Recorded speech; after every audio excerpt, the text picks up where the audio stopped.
America, Britain, Germany, France और Japan समेत दुनिया की कई बड़ी ताकतें आर्थिक प्रतिबंध लगा चुकी हैं, लेकिन रूस पर किसी भी तरह का दबाव काम नहीं कर रहा। अमेरिका रोज नई धमकी दे रहा है। प्रतिबंध लगाने के साथ यह दावा भी कर रहा है कि रूस को बहुत बुरे नतीजे भुगतने पड़ेंगे, लेकिन न तो पुतिन के इरादे कमजोर पड़ रहे हैं, न ही रूस की फौज के कदम पीछे हट रहे हैं। हर तरफ से बढ़ रहे दबाव के बावजूद रूस अपने पहले से बताए गए एजेंडे पर आगे बढ़ रहा है।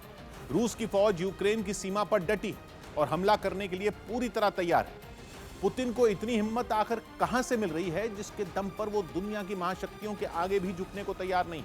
इसका जवाब है रूस की अर्थव्यवस्था, मतलब पैसे का खेल। पैसे का खेल ऐसा है कि रूस को जितनी जरूरत दुनिया की है, दुनिया को उससे ज्यादा जरूरत रूस की है। मतलब अगर रूस से रिश्ते तोड़ दिए गए तो दुनिया के कई मुल्कों में खाने के लाले पड़ जाएंगे। टेंशन का माहौल बना हुआ है इस वक्त यूक्रेन में। ये पूर्वी यूरोप का हिस्सा है और यूरोपियन यूनियन रूस से रिश्ते खत्म करने की बात कर रहा है। यूरोपियन यूनियन मतलब यूरोप के सारे देशों का संगठन। उन्होंने भी अमेरिका का साथ देने का ऐलान किया है और कहा है कि वो भी रूस पर प्रतिबंध लगा देंगे। लेकिन सच्चाई तो यह है कि यूरोप में 40% नेचुरल गैस की सप्लाई रूस से होती है। यूरोप में लोगों के लिए गैस बहुत जरूरी है, पेट्रोल से भी जरूरी। बहुत सारे उद्योग वहां पर गैस से ही चलते हैं। असल में यूरोप में ठंड बहुत पड़ती है। वहां ठंड में घरों को गर्म रखना जरूरी हो जाता है। इसके लिए जो हीटर लगते हैं वो गैस से चलते हैं। वहां गैस का इस्तेमाल बिजली से भी कई गुना ज्यादा होता है। मतलब यह कि गैस के बिना गुजारा यूरोप के देशों के लिए मुमकिन ही नहीं। ऊपर से कच्चा तेल, यूरोप में कच्चे तेल की जितनी खपत है उसका 1/4 मतलब 25% हिस्सा रूस से आता है। रूस कच्चा तेल निकालने वाले दुनिया के सबसे बड़े मुल्कों में शामिल है। और अगर रूस से कच्चा तेल या नेचुरल गैस की सप्लाई यूरोप में पहुंचनी बंद हुई तो कई मुल्कों में न तो लोगों को पेट्रोल मिलेगा, न ही नेचुरल गैस। मतलब लोगों का जीना मुश्किल हो जाएगा। यह तो बात केवल यूरोप की है, जो कच्चे तेल और गैस की जरूरतों के लिए रूस पर एक तरह से पूरी तरह निर्भर है। इसीलिए यूरोपियन यूनियन ने जब रूस पर प्रतिबंध लगाने का ऐलान किया तो कुछ बैंकों और कुछ कंपनियों का जिक्र तो किया, लेकिन यह बिल्कुल नहीं कहा कि कच्चे तेल और गैस की सप्लाई भी बंद की जाएगी। दूसरी तरफ ऐसे बहुत सारे मुल्क हैं जहां रूस पर प्रतिबंध लगते ही भुखमरी की नौबत आ सकती है, क्योंकि रूस केवल कच्चे तेल का ही उत्पादन नहीं करता, बल्कि अनाज एक्सपोर्ट करने में भी रूस काफी आगे है। दुनिया भर में जितना भी गेहूं एक्सपोर्ट होता है उसका 25% अकेला रूस ही करता है। मिस्र और तुर्की तो पेट भरने के लिए रूस से आने वाले गेहूं पर निर्भर हैं। बहरीन, इराक, कतर, सऊदी अरब और यूएई जैसे पश्चिम एशिया के कई बड़े देशों में गेहूं रूस से पहुंचता है। अफ्रीका के भी बहुत सारे देश ऐसे हैं जिन्हें रूस से ही गेहूं मिलता है। यही वजह है कि पुतिन का गेम प्लान समझने के लिए पैसे का खेल समझना जरूरी है। अगर दुनिया ने पुतिन से रिश्ता तोड़ लिया तो इतने सारे मुल्कों में अनाज की किल्लत पैदा हो जाएगी, कीमतें आसमान छूने लगेंगी, लोगों के भूख से मरने की नौबत आ जाएगी, जिसमें रूस से ज्यादा नुकसान बाकी दुनिया का होगा। लेकिन ये तो बात हुई रूस पर निर्भर होने की। मतलब ये कि यूरोप गैस और कच्चे तेल के लिए रूस पर निर्भर है। बहुत सारे मुल्क गेहूं के लिए रूस पर निर्भर है। लेकिन पैसे का खेल तो इससे आगे है।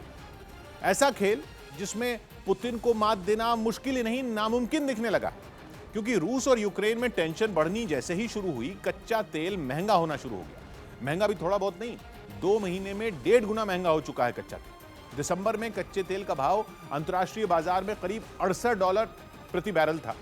कच्चे तेल को बैरल में नापा जाता है, बहुत बड़ा होता है एक बैरल। एक बैरल का मतलब 159 लीटर और $68 का मतलब मोटे तौर पर मान लीजिए 5100 रुपए। तो 5100 रुपए का बिक रहा था 159 लीटर कच्चा तेल।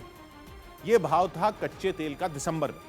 लेकिन अब यह कीमत $98 प्रति बैरल तक पहुंच गई। रुपए में यह कीमत हो गई 7350 रुपए। जो एक बैरल पहले 5100 रुपए का था वो महंगा होकर अब 7350 रुपए का हो गया। और ये कच्चा तेल बनाना नहीं पड़ता, ये निकाला जाता है। ये प्राकृतिक संसाधन है, जहां है वहां है। जैसे रूस में है तो उसको निकालने में जितना खर्च आता है वो खर्च न दाम बढ़ने पर बढ़ता है न कम होता है। खर्च तो उतना ही है, लेकिन जैसे ही अंतर्राष्ट्रीय बाजार में दाम बढ़े तो कीमतें बढ़ गई और मुनाफा अपने आप बढ़ गया। अब ये समझिए कि रूस कितना तेल निकालता है। रोज का 1 करोड़ बैरल से भी ज्यादा ये रोजाना का उत्पादन। पहले एक बैरल की कीमत जब 5100 रुपए थी तो रोज रूस को 1 करोड़ बैरल की सप्लाई करने पर मिलते थे 5100 करोड़ रुपए। अब जब कीमत बढ़ गई तो रूस को रोज उसी 1 बैरल कच्चे तेल के लिए मिलते हैं 7,350 करोड़ रुपए। माल वही है, उतना ही है, लेकिन कीमत 5100 करोड़ से 7,350 करोड़ हुई। केवल तनाव बढ़ने से कच्चे तेल की कीमतें बढ़ी और रूस की कमाई रोजाना 2000 करोड़ रुपए से ज्यादा बढ़ गई। अब अगर हालात बेहतर न हुए तो कच्चा तेल और महंगा होने का अनुमान है। जितना महंगा तेल होगा, रूस की कमाई उतनी ही बढ़ेगी।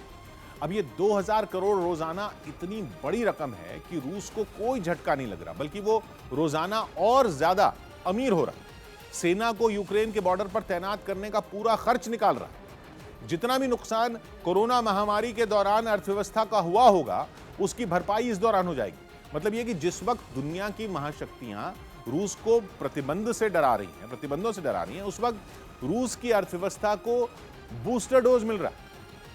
लेकिन अमेरिका धमकी दे रहा है कि वो रूस के कच्चा तेल या नेचुरल गैस बेचने पर ही बैन लगा देगा। ऐसा प्रतिबंध अब तक नहीं लगाया गया, लेकिन अमेरिका ऐसा करने की धमकी पहले भी देता रहा। और अब अगर ऐसा होता है कि अमेरिका रूस पर नए प्रतिबंध लगाए और उसके कच्चा तेल और नेचुरल गैस बेचने पर रोक लगा दे तो क्या होगा? ऐसा नहीं है कि रूस कच्चे तेल की सप्लाई नहीं कर पाएगा और उसकी अर्थव्यवस्था ठप हो जाएगी, बल्कि रूस के पास इसका भी इंतजाम पहले से ही है। तनाव के हालात बनने से ठीक पहले व्लादिमीर पुतिन की मुलाकात हुई थी शी जिनपिंग से। पुतिन बीजिंग पहुंचे थे विंटर ओलंपिक्स के उद्घाटन के मौके पर। उसी वक्त चीन और रूस के बीच कच्चे तेल पर एक बहुत बड़ी डील हुई थी। ऐसी डील जिस पर लोगों का उस वक्त ध्यान तक नहीं गया, लेकिन अब लोगों को ऐसा लग रहा है कि पुतिन तो बाइडेन की हर चाल के लिए पहले से तैयार थे, क्योंकि रूस और चीन के बीच हुई डील कच्चे तेल की खरीद से जुड़ी थी। इस डील की बहुत ज्यादा जानकारी न तो रूस ने दुनिया को बताई और न ही चीन ने, लेकिन इतना तय है, अगर हालात बिगड़े और रूस को कच्चा तेल बेचने में परेशानी हुई तो चीन उसके साथ खड़ा होगा। अमेरिका के किसी भी प्रतिबंध की परवाह किए बिना चीन रूस के साथ खड़ा दिखाई दे सकता है। चीन के रिश्ते अमेरिका के साथ पहले से बिगड़े हुए हैं। दोनों के बीच ट्रेड वॉर कई साल से चल रही है।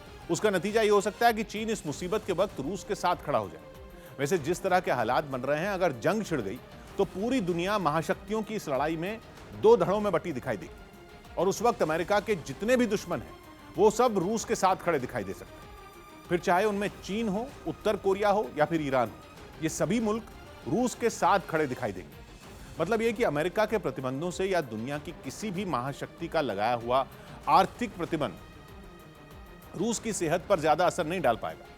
यही बात व्लादिमीर पुतिन ने अपने एक बयान में भी कही थी कि रूस किसी प्रतिबंध के आगे नहीं झुकेगा, लेकिन अगर तनाव यूं ही बढ़ता रहा तो उन देशों को तकलीफ होनी शुरू हो जाएगी जो कच्चा तेल इंपोर्ट करते हैं, क्योंकि महंगे तेल का असर पूरी दुनिया की अर्थव्यवस्था पर होगा। कोरोना महामारी की मार से उबरने की कोशिश कर रहे देशों को नया झटका लग जाएगा। पूरी दुनिया में महंगाई बढ़ जाएगी। मतलब यह कि जितना असर प्रतिबंध लगने का रूस पर नहीं होगा, उससे कहीं ज्यादा आर्थिक मार बाकी दुनिया महसूस करेगी। इसीलिए ऐसे हालात में अमेरिका पर भी झुकने का दबाव बढ़ेगा।